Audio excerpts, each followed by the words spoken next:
संत संगती घडल्यानंतर मृत कोणीच नाहीत, सगळेच अमृत आहेत. कारण मृत म्हटलं तर नाशिवंत झालं, मृत म्हटलं तर मिथ्या झालं. पण आपला आकार बदलून पुन्हा जन्माला येतो, ही संतांची दिव्य दृष्टी आहे. जीवनामध्ये काही मरत नाही, फक्त त्याचं रूप पालटतं. आणि आपल्याला फक्त रूपाचीच ओळख आहे म्हणून आपण म्हणतो गेले आले. पण जीवनामध्ये श्रीहरीचं स्वरूप कधी पालटत नाही. म्हणून नीट लक्षात घ्या, अमृतानुभवाची प्रवचन चालू आहेत, शब्दखंडन. आणि शब्दखंडन शब्दाच्या आधाराने चालले आहे, हेच अमृतानुभवाचं वैशिष्ट्य. माझं बोलणं कळलं का? शब्दखंडन नाही का?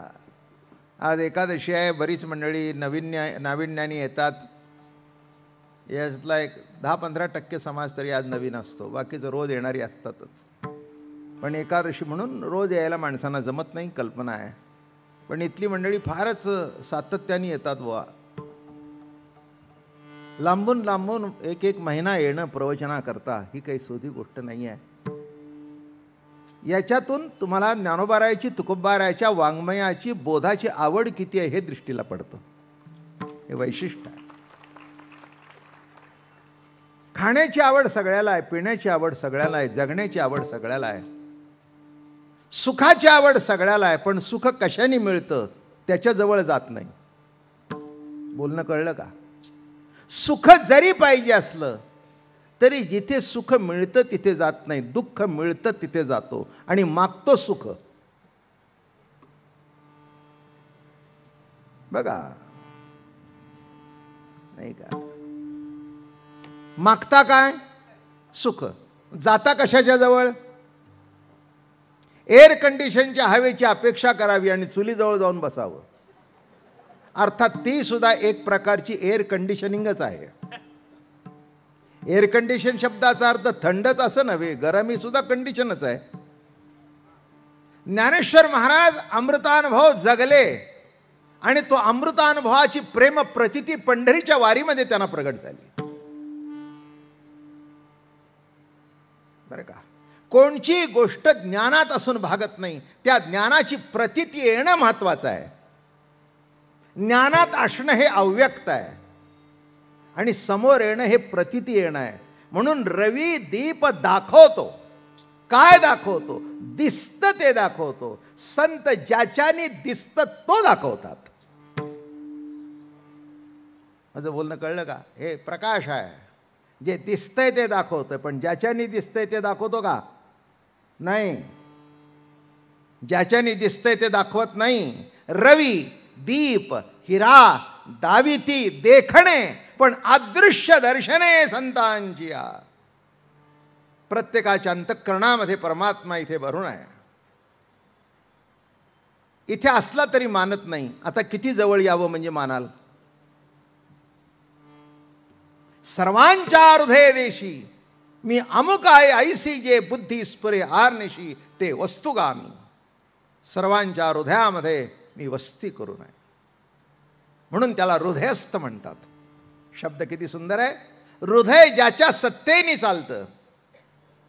म्हणून माणसं पाय तुटून मरत नाहीत, डोकं फुटून मरत नाहीत, हृदय बंद पडूनच मरतात. नाही का? ती एकदा प्रक्रिया हृदयाची बंद झाली म्हणून कुठे बसला? इथे जवळ आहे. पण गंमत अशी आहे, जवळी आहे परी भेटेना. भगवंताला वाईट वाटलं ज्ञानेश्वरीत. ते काय म्हणाले माहिती आहे का? मी नसे ऐसे कौन ठिकाण असे, परी प्राणियाचे दैव कैसे, जे मीच नाही म्हणती. गाडीमध्ये 2 एअर कंडिशन असतात. उन्हाळ्यामध्ये थंड आणि थंडीमध्ये गरम. मग गरम ही कंडिशन आहे. तसं नीट लक्षात घ्या. माणसाला अपेक्षा सुखाची आहे, पण जातो नेमका जिथे सुख मिळणार नाही तिथे. याच्याकरता महाराज म्हणाले, रवी दीप हिरा दाविती देखणे. ठीक आहे, संसारामध्ये काहीच वाईट नाही आहे. पण ज्या सुखाची तुम्ही अपेक्षा करता ते सुख मिळत नाही. सुख मिळतं पण क्षणिक सुख मिळतं. माणसाला सुख पाहिजे पण कसं? सहज सुख, अखंड सुख, अविनाश सुख. सुख सहज तर पाहिजे पण अखंड टिकणारं पाहिजे. आणि नुसतं अखंड टिकणारं नको आहे तर अविनाशी पाहिजे. शोधत काय असतो नाही का? पूर्वीच्या काळची मंडळी आताच्या मुलींना परात उचलत नाही. पूर्वीच्या काळी परात इतकी जाड असायची. मग माणसं विचारायची एवढी जाड परात का घेता? ते म्हणायचे माझ्या पंतवापर्यंत पोचली पाहिजे नाही का? आता म्हणतात आप मर गए डूब गए दुनिया, कचकड्याचे घ्यान संपून टाका. म्हणून पूर्वी चांदीच्या भांड्याला महत्व होतं, आता चिनी भांडीच्या प्लेटला महत्व आहे. माझं बोलणं कळलं का? किंबहुना चांदीच्या प्लेटची किंमत नसेल एवढी त्या क्रोकरीची किंमत आहे. माझं बोलणं कळलं का? तसं नीट लक्षात घ्या. जीवनामध्ये जे सुख पाहिजे, कसलं सुख पाहिजे? सहज. स्वभाव काय? सुख तर मिळावं पण कसं? सहज. पुन्हा नुसतं सहज नाही, अखंड. पुन्हा नुसतं अखंड नाही तर अविनाशी. मी नसे ऐसे कौन ठिकाण असे. मी नाही असं जगतात कोणचा अणु रेणूमध्ये मी भरलेला आहे.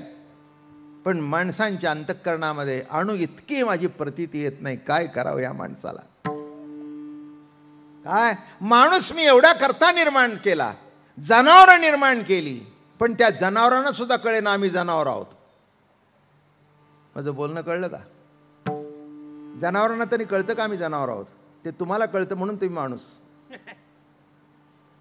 तुम्हाला हेही कळतं की मी माणूस आहे आणि तुम्हाला हेही कळतं की मी जनावर आहे. नाही नाही कळ. माणसं पटकन सगळी होय म्हणली बरं का. एक लक्षात घ्या मी काय म्हटलं.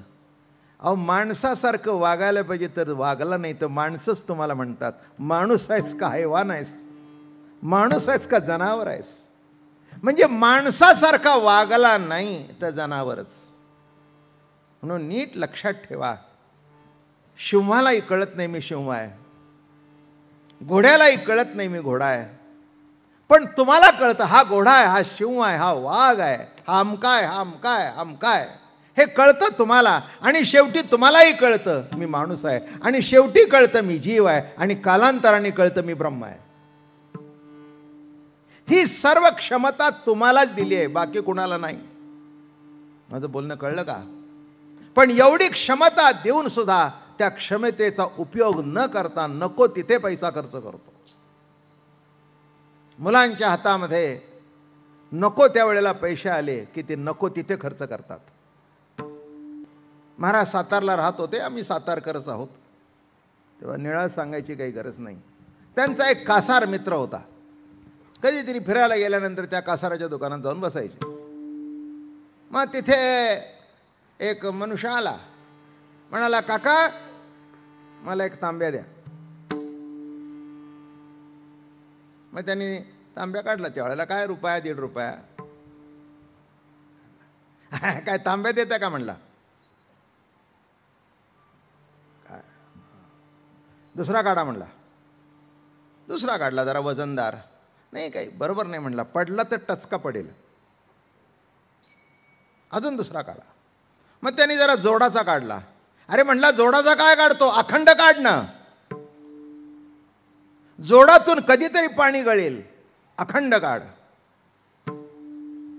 झालं. मग अखंड असा सुंदर त्याला पाहिजे तसा 7-8-10 तांबे बघितले आणि तेव्हा पाहिजे तसा तांब्या त्याच्या समोर आला. वा म्हणाला, छान आहे. काय किंमत? 3 रुपये. काय म्हणला 3 रुपये? पलीकडे रुपयाला मिळतो, कळलं का तुम्हाला? सहज पाहिजे. दृष्टांत कळला? अखंड तर पाहिजे, अविनाश तर पाहिजे, पण सहज तर. दादा महाराज तिथे बसले होते, ते म्हणले काय ह्युमन सायकॉलॉजी आहे. अखंड पाहिजे, अविनाश पाहिजे आणि सहज पाहिजे. तसं माणसाला सुद्धा देव सहज भेटावा असा वाटतो. तो सहजच आहे, तुम्हाला कळत नाही म्हणून अवघड आहे. काय म्हटलं मी? सहजच आहे, तुम्हाला कळत नाही म्हणून अवघड आहे. मग असा तांब्या दिला तर म्हटला रुपया, 1.5 रुपये. तर म्हटलं अहो काय तुम्हाला काही कळतं का नाही? आम्हाला सुद्धा 2-2.5 रुपयाला कुठे 4 आठाणे आम्हाला मिळणार. जुना काळ 4 आठाणे आम्हाला मिळणार आणि त्याच्यात तुम्ही कपात लावताय. नाही म्हटलं, जमायचं नाही. दादा महाराज तिथे होते, ते म्हणले जरा कबूल तर करणं, तुझा तोटा झाला तर मी देईन, पण याचा स्वभाव तरी बघू, कारण याच्या स्वभावानं माणसाच्या स्वभावाची कल्पना येईल. झालं काय? 2 रुपये नाही. बरं किती? 1 रुपया. दादा महाराज हां दे 1 रुपया. ते म्हटले बरं घेऊन जा 1 रुपया. म्हटल्यानंतर त्याला असं वाटलं आपण जास्ती बोललो. ही तुमची कथा आहे. 1 रुपया बोलल्यानंतर त्याला काय वाटलं आपण जास्त. नाही नाही म्हटला, तसं नको म्हटला. 1 रुपया नको म्हटला, 12 आणे. बरं घेऊन जा.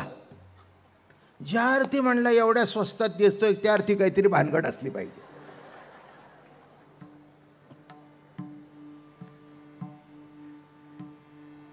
शेवटी मागे पुढे दादा महाराज म्हणले त्याला सांग फुकट घेऊन जा. अहो म्हटले काका एवढ्या दुकानातून आलेला परत जाऊ नका, भवानीची वेळ आहे, असं घेऊन जा. तुझं असं घेऊन जायला काय माझ्याकडे पैसे नाहीत का? काय बोलणं कळलं का? सहज पाहिजे, अखंड पाहिजे, अविनाशी पाहिजे आणि डोक्यावर पण हात नको, गावभर सांगशील फुकट नेलं म्हणून. एवढे तुझे उपकार कशाला पाहिजेत? तसं नीट लक्षात घ्या, जीवाला सुख पाहिजे पण असं पाहिजे.